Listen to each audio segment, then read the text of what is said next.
Hello students, welcome to Narayana Digital Classes where learning never stops. So let us analyze our knowledge on the topic atomic structure with the help of our new assignment number 9.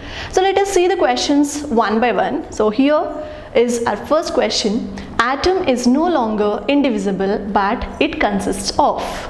So before going for the understanding of this particular question, so I feel it's a better option to go through the recapitulation of Dalton's atomic theory, because most of the questions are definitely based on Dalton's atomic theory. So let us just recapitulate the Dalton's atomic theory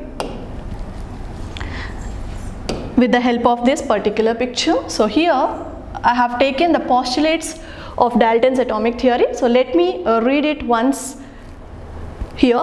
So coming to the first postulate, all matter consists of indivisible particles called atoms. And second postulate, atoms of the same element are similar in shape and mass but differ from the atoms of other elements. And the third point, atoms cannot be created nor destroyed. And fourth point, atoms of different elements may combine with each other in a fixed simple whole number ratios to form compound atoms.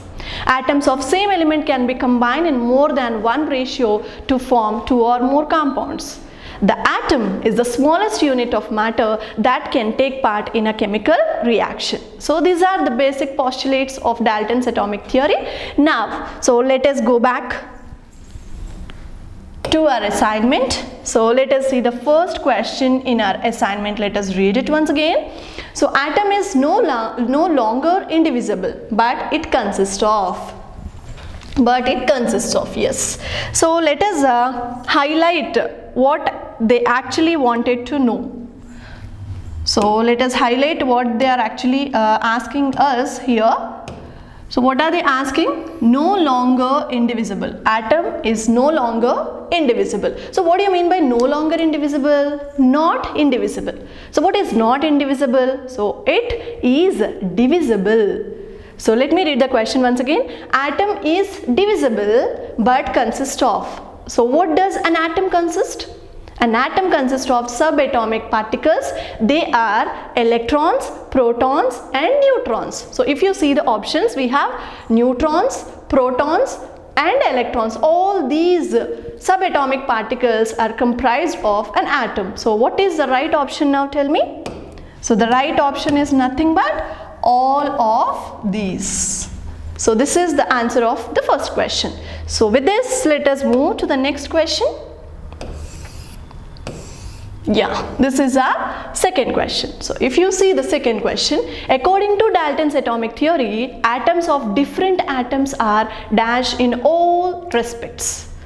Okay, do you remember the postulate of Dalton's atomic theory? He said very clearly that atoms of same element are same in all the respects and atoms of different elements are different in all the respects. So what is the answer? Tell me now. If you see the options one by one, so we can say the correct answer, atoms of different elements, are they same? Are they have more in size?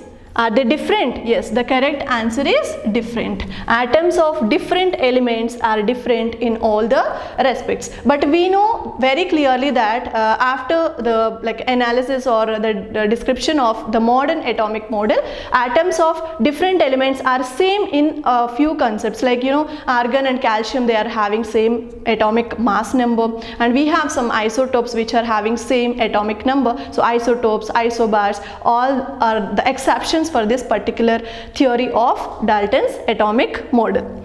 Now coming to the third question. Yes, so this is our third question. So let's read the question. The first milestone in the discovery of subatomic particles was the discovery of cathode rays by.